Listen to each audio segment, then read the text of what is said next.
What's up, family? We are back. I know it's been a minute, but I'm back with the jump off. Back with another episode. Back with another recipe. Back trying to show y'all how to cook. Knowing y'all don't know how. I'm just playing. I'm just playing. I missed y'all, and I know y'all missed me. And so I just need you to go ahead and like and subscribe and share this video. So like, share, subscribe, and go ahead and hit the bell so you'll get every notification every time I post. Um, haven't posted in a while, and let me tell y'all something. Whenever you set a goal, whatever it is that you're trying to do, consistency is the key. Be consistent. If you are not consistent, 9 times out of 10 it won't work out, or it's gonna take forever to work out. And so I'm working on that. I'm trying to be consistent. Work with me here. Tonight we won't be making anything fancy smancy. We're gonna be doing chicken parmesan. My first time making it, so if I mess up, y'all better not dog me out. If I mess up, I'm still gonna post this video. So let's get right into the ingredients. First things first, of course, you need chicken breast. I purchased this pack of chicken breast from Costco. It comes in a huge family size. What I'm gonna end up doing is using maybe one or two out of this pack, and then I'm gonna sack the rest of them up in a Ziploc bag. Put some marinade in there and stick them in the freezer, and I can use them for a crock pot or a pressure cooker meal. And if y'all want to see meals like that on the channel, be sure to comment below and let me know. I got you. Of course, you need salt and pepper. You need garlic powder. You need oregano leaves.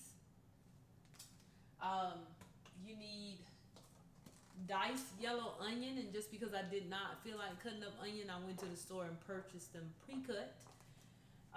You need minced garlic. You can also use fresh garlic, and you can press it if you feel like it. If you don't, they have it in the store already minced for you. You need an egg. You need breadcrumbs. I use the panko Japanese style, and that's only because that was what was in the recipe, and their recipe looked, or their result looked pretty good, so I'm gonna go with what they used. All-purpose flour, a can of crushed tomatoes, olive oil, fresh basil. I did some Parmesan cheese, and then I did some mozzarella, and provolone cheese. I'm using Sargento. Love Sargento. Doesn't it sound fancy? Sargento. And I think that's all of my ingredients. And so I'm going to go ahead and get everything prepped. I always like to have everything prepped before I begin to cook. I think you should too. It makes things so much easier.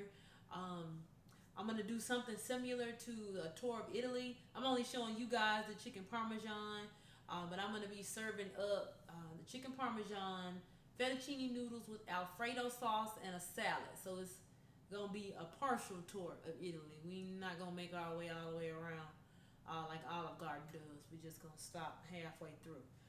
Hope y'all enjoy. Don't forget to like, share, subscribe, and hit the notification bell so you'll know every time I post. And that way you can meet me here. We are live from Bree's Kitchen.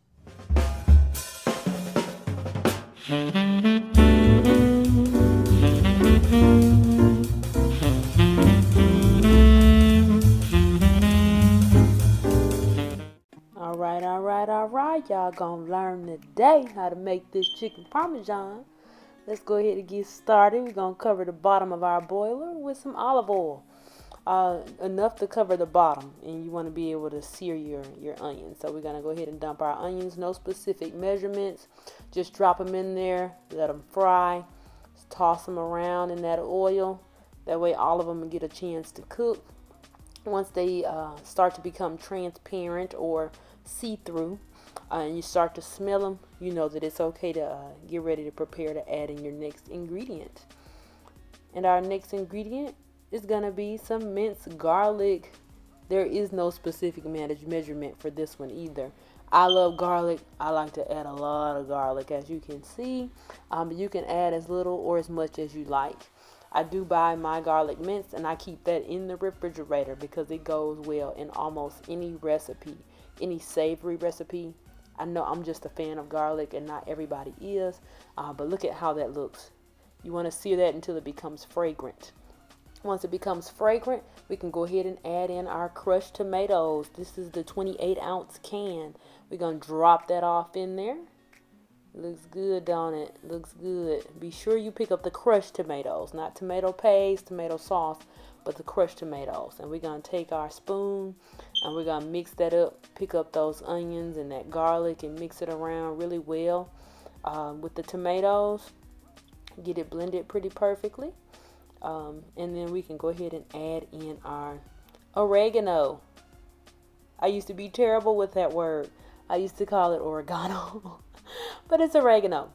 Add as much as you like. There's no specific measurement for that either. I don't like to give measurements out for seasoning. That's about a half a tablespoon of salt that I'm adding. You can add or take away from that, or you don't have to add salt at all if you don't want to. And we are going to mix that up and get those seasonings in that sauce because it's going to be poured over your chicken and you're going to taste more of the sauce than anything. The way that I prepare mine. Some people put a little bit of sauce. I like to put a lot of bit of sauce. And I think you prefer it that way too. It's just something about sauce for me. I'm a sauce gal. And we are going to add in our basil leaves. I'm going to add 2 basil leaves. I chose the organic option. You choose whatever option you like to go with. But for me, I choose the organic option. And you can find that right in the front of Walmart in the produce section. And I'm going to take my spoon and I'm going to mix that down in there. And we're going to allow our sauce to simmer for about 5 minutes and we'll set it to the side. All right, now it's time for those chicken breasts. Look at those boobs. They're pretty thick, right? So we're going to go ahead and slice those right down the middle. You don't want your chicken breast to take too long to cook. So 1 chicken breast can feed 2 people. If you have a family of 4, all you need is 2 chicken breasts. This recipe does call for 4 pieces of chicken breast. All right, now that we got that split in half, we're going to take a piece of saran wrap, lay it across there. And the purpose of the saran wrap is to stop it from splattering when you beat it. When you beat those chicken breasts. I know that sounds pretty violent, but when you take your meat beater, I don't even know what this is called. I'm embarrassed right now, but whatever. When you beat the meat, it tends to splatter. So I'm using the saran wrap to stop it from being so messy. And we're just gonna beat it, beat it, beat it, beat it, no, beat it, beat it. I'm being silly, y'all. I'm being silly. Alright, you can pan it out as thin as you want. You can leave it thick if you want to, but I like mine thin. I don't want it to take too long to cook. I want this to be a pretty quick dinner. We're going to remove that saran wrap and we're going to move forward with adding our seasonings. What you need for this part is salt, pepper, and garlic powder. So here's our salt, and you're going to season both sides of the chicken. I'm just going to show you one side here, but you're going to season both sides of the chicken. That's the way that I do it. Do it however you please.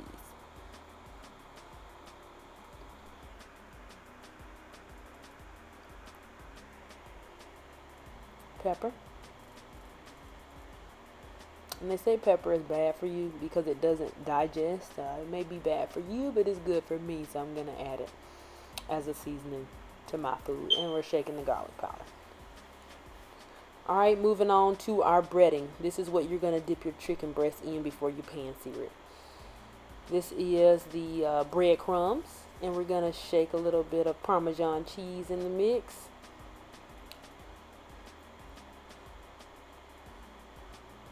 And we're going to add our oregano. This way you get to taste all the flavors in every single bite. Oh my gosh, y'all, I cannot wait till you try this recipe and taste this chicken parmesan. Add some garlic powder to this as well. And like I said, I don't give specific measurements. You can add as little or as much as you like.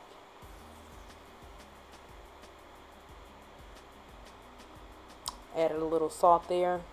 That was not a part of the recipe. Again, this is my first time making this.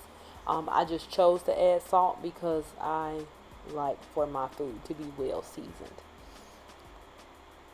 And we're going to mix that up really good. That way when we lay our breast down in there, we get a good mixture of everything all over. Moving right along to our bath. So this is going to be our egg wash, what we're going to bathe our chicken in. So I added a little bit of flour and an egg. And we are going to mix that up. And clearly my ratio was off. I put a little bit too much flour and it's not enough egg to mix it up really good. So I'm going to have to add another egg to this. Crack that off in there. And we're going to mix that up. And once it's well blended, we can go ahead and start dipping our chicken breast and getting it prepared to go into the fryer or into the skillet. Alright, let's give that chicken a bath. Rub it down really good. Get it coated really good. That egg is going to help the breading to stick to the chicken once you lay it in the skillet. And we're just going to make sure both sides of this chicken has breadcrumbs and Parmesan cheese and all the seasonings that we put in the mix.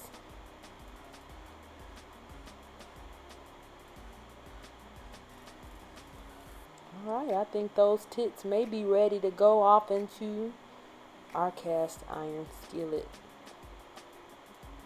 Alright, as you can see, there's just enough oil to cover the bottom. You don't want too much oil and you don't want too little. You want to make sure your chicken breasts cook evenly. So let's talk about chicken breast. Chicken breast dries out so easy. You cook it too long, it's over with. For me, the meal is just done. It doesn't matter how well seasoned it is. If the chicken breast is dry, it's just not good. It's not it. I don't serve it. And so for this, we're going to lay these chicken breasts in the skillet and we're going to allow them to cook for 3 minutes on each side.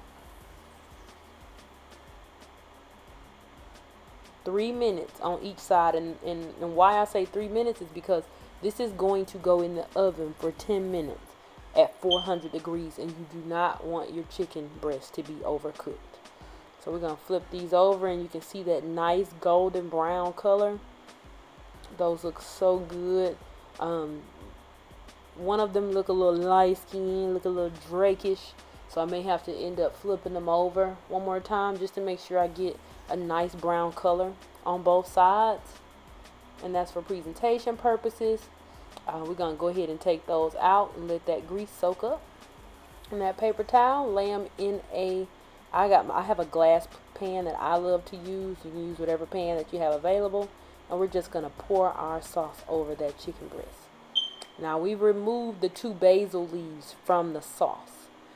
So if you happen to forget or you didn't realize you needed to remove them, you can remove them now. We're going to pour our sauce over our chicken. And we're going to add our cheese. This is the mozzarella and provolone. Pretty much the 2 best parts of chicken parmesan is the marinara sauce and the cheese. I add lots and lots and lots of cheese. You can choose how much you want to add or how little you want to add. It's on you and your taste buds. But for me and mine, we like ours to be cheesy.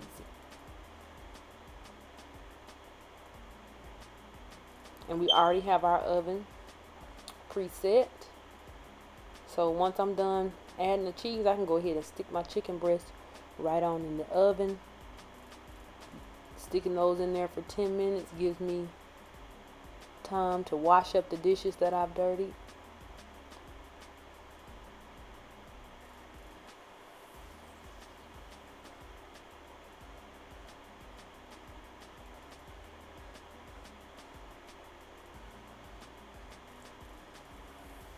Got our oven set to 400 degrees. Oh man, it looks so good. It's not even done yet.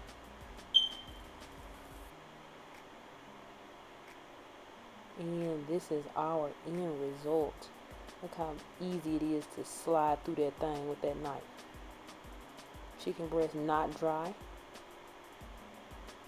Just the right amount of sauce, just the right amount of cheese.